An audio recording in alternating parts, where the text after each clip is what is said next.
అనామిక గులాబీ పువ్వు లాంటి అందం, తెల్లవారి మంచులాంటి స్వచ్ఛమైన మనసున్న ఒక అమాయకమైన అమ్మాయి. అందుకే ఆమె కోసం వేచి ఉండడం అంటే నాకు చాలా ఇష్టం.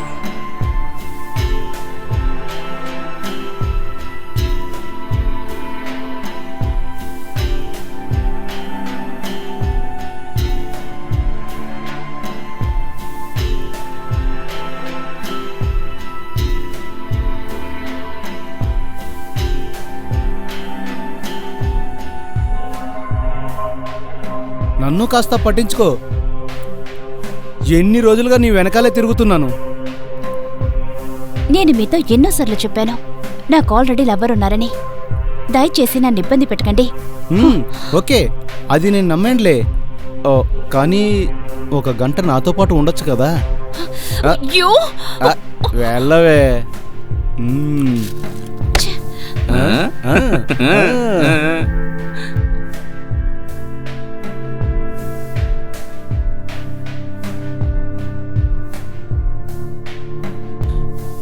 ఈరోజేంటి లేటు? ఏమైంది? ఆ రాజేష్ పెట్టే టార్చర్ తట్టుకోలేకపోతున్నాను. ఈరోజు నేను వచ్చేటప్పుడు చాలా అసహ్యంగా మాట్లాడాడు.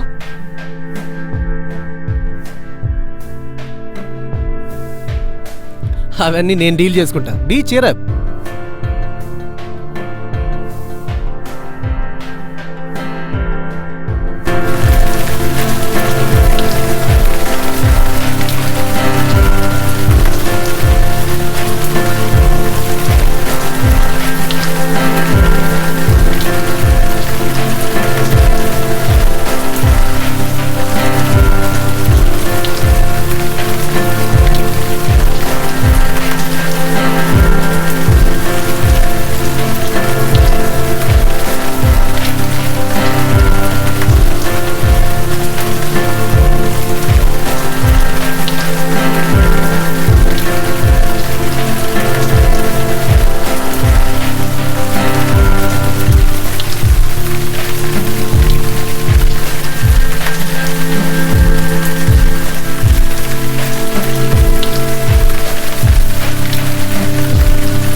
ఏ మామా, సూపర్ మ్యాటర్ రా. అర్థమైంది. ఇవన్నీ ఇక్కడొద్దు, ఏదైనా బయట పెట్టుకోండి. వెళ్ళి పని చూడండి. ఏ రారా, వెళ్ళిపోదాం.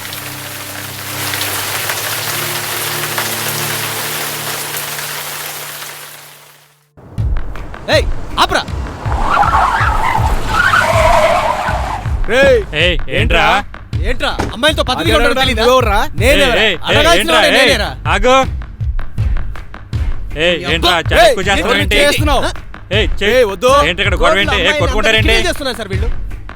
వెళ్ళరా. బయలుదేరండి. ఎక్కడి నుంచి బయలుదేరి పని చూసుకోండి. పోండి. బండి బండి ఎక్కండి మీరా. తీరా తీయమంటున్నాను కదా. వెళ్ళవయ్యా, త్వరగా వెళ్ళు.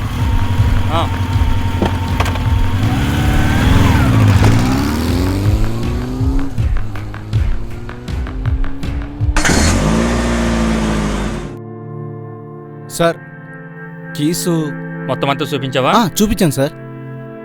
దీపక్, అనామిక నేను రమ్మనని చెప్పు. Okay sir.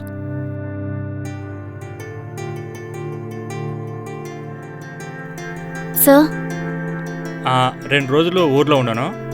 సరే సార్. ముఖ్యమైన మీటింగ్ కోసం నేను బయటికి వెళ్ళాలి. అందుకోసం ఆఫీస్ మొత్తం నువ్వే చూసుకోవాలి.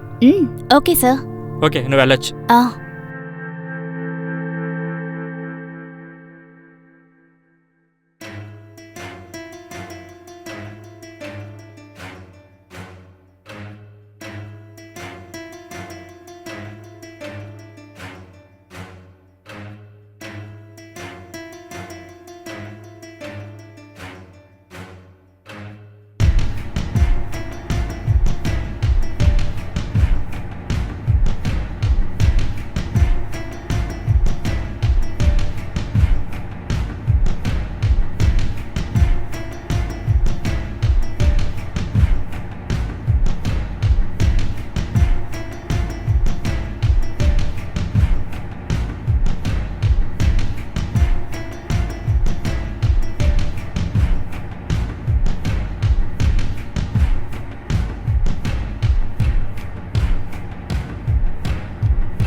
నేను నిన్ను వదిలిపెట్టనే.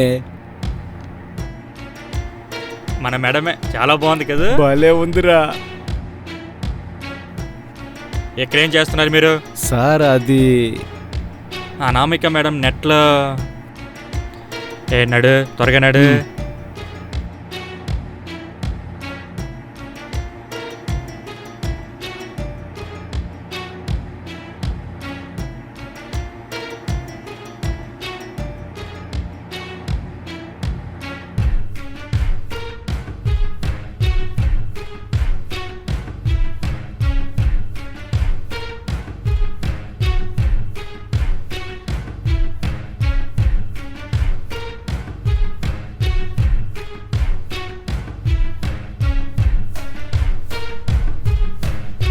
ఆ దృశ్యం చూసి నా గుండె చెదిరిపోయింది.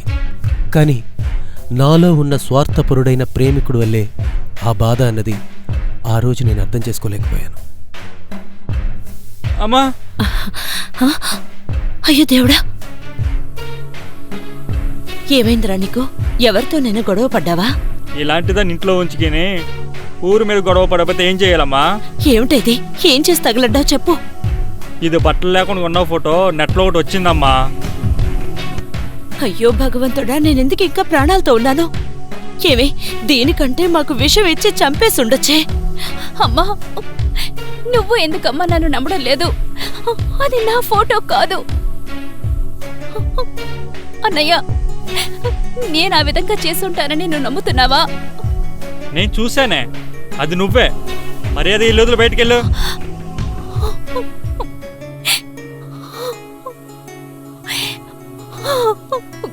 అయ్యో దేవుడా, నా కుటుంబం పరువంతా పోయిందే. నాన్న, నాన్న,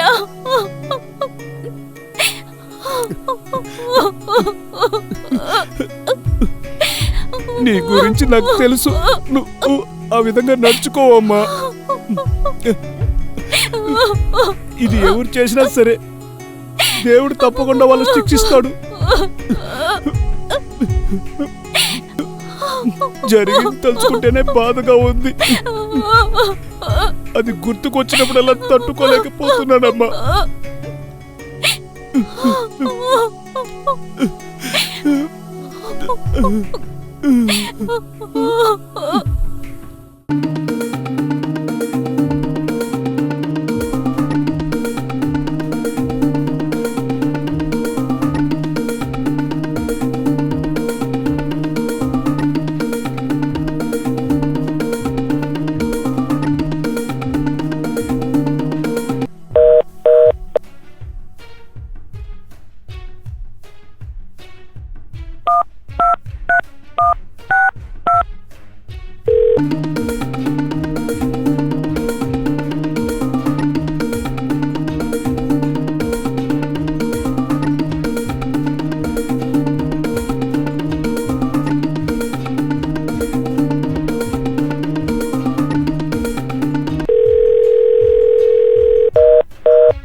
ఆమెతో ఎలా ప్రతికరించాలని తెలియక నేను మానసికంగా చాలా ఆవేదన పడ్డాను.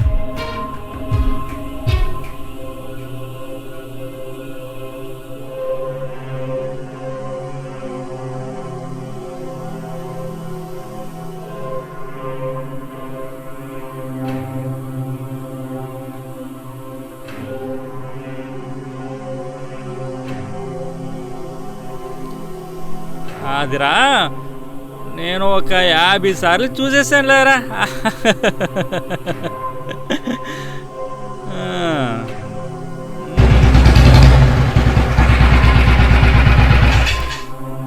చాలా రోజులుగా నిన్ను చూడాలని ఆశపడ్డాను.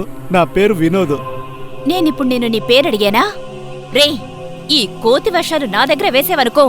పోవే, ఊరికే ప్రతివర్తలా మాట్లాడుకో. నీ రేటెంతో చెప్పు. నిన్ను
14వ తారీఖు వెళ్ళే ట్రిప్లో నేను ఒక చిన్న చేంజెస్ చేశాను.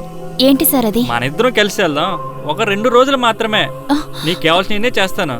ఓకేనా? రెడీగా ఉండే.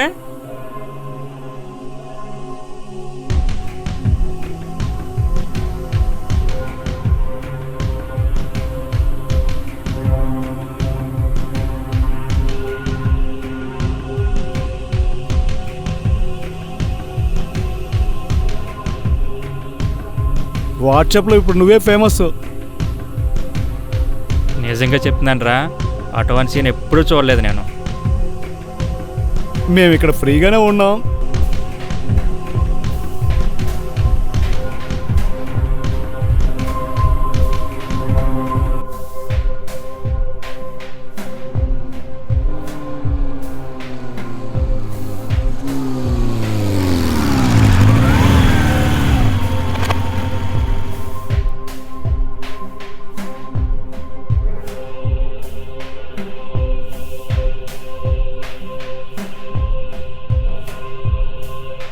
నువ్వు తప్పు చేసి ఉండొచ్చు, లేదా అది అబద్ధం అయి ఉండొచ్చు.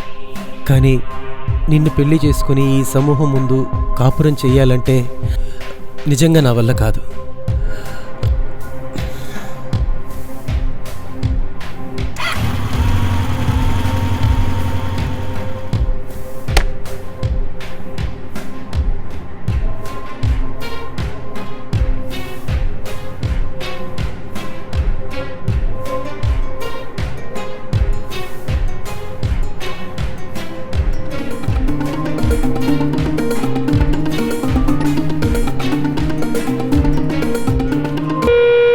మామా, నీ క్యాండిడేట్ మళ్ళీ నెట్లో వచ్చింది చూడు.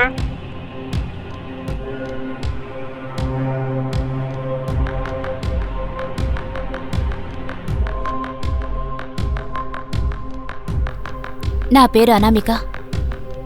నా మొహం మీకు గుర్తుందా? ఎక్కడా? నా మొహానికంటే ముందు నా శరీరాన్ని మీరందరూ చూసుంటారు కదా, అదేగా మీ అందరికీ గుర్తుంటుంది. ముందు మీ అందరికీ నేను ఓ విషయం చెప్తాను. ఇప్పుడు ఇది చూస్తూ ఉన్నా మీ అందరినీ తలుచుకుంటుంటే నాకు చాలా అసహ్యంగా ఉంది.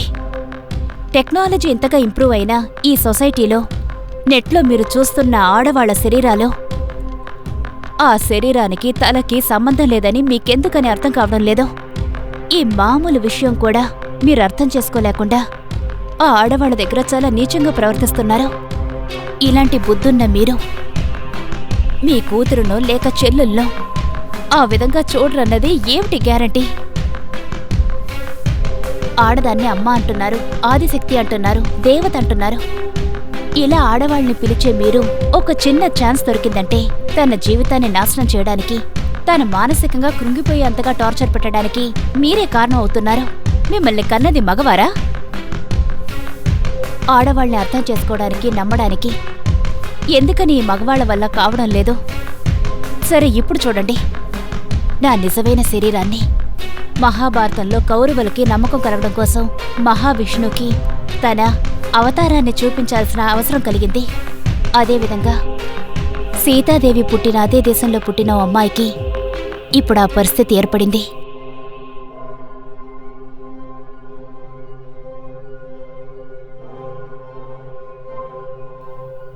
ఇదిగోండి, చూడండి, ఇదే నా నిజమైన శరీరం.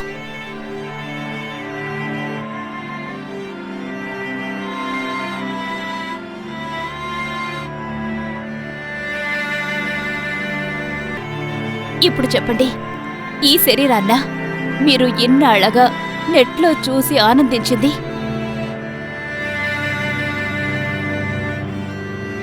ఇప్పుడు నా నిజమైన శరీరాన్ని మీ అందరికీ బహిరంగంగా చూపించాను. ఇక దీన్ని కారణంగా చూపించి నన్ను బెదిరించే ధైర్యం కల ఏ మగవాడైనా నా ముందుకి రండ్రా. ఆమె ఇంతటి భయంకరమైన నిర్ణయం తీసుకోవడానికి నేను కూడా ఒక కారణం అన్నది నాకు ఆ రోజే అర్థమైంది.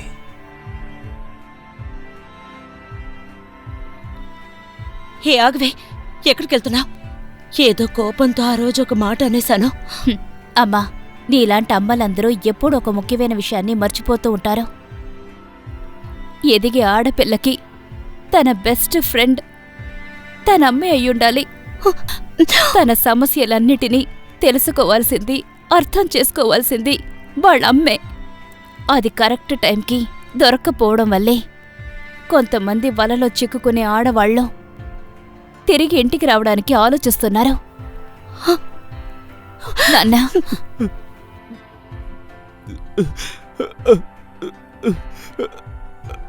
అమ్మా, మీరు మాత్రమే నన్ను అర్థం చేసుకున్నారు.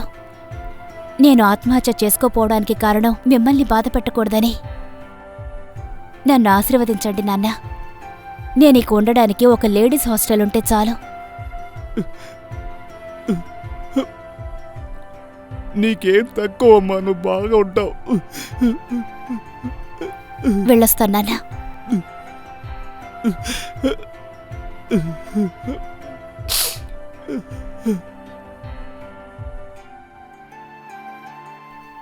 నన్ను క్షమించు. ఊరి జనాలకి భయపడే ఆ రోజు నేనలా మన పెళ్లి గురించి మాట్లాడడానికే నేను వచ్చాను. అసలు నీలాంటి ఆడంగవాణ్ణి ఏ పిల్ల పెళ్లి చేసుకుంటుంది? ఆపద కలిగే సమయాల్లో ఎవరైతే తోడుగా ఉంటారో వాళ్ళని ఆడది ఇష్టపడుతుంది. వెళ్ళొస్తాను.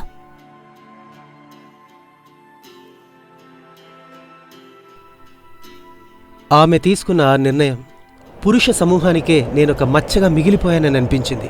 కానీ నా అనామిక, ఆమె ఆడది అంటే ఆదిశక్తి అని రుజువు చేసింది. ఆమె కోసం నేను ఎప్పుడూ వేచి ఉంటాను, జీవితాంతం వేచి ఉంటాను. ఇది నాకే కాదు, మీ అందరికీ ఒక పాఠం కావాలి.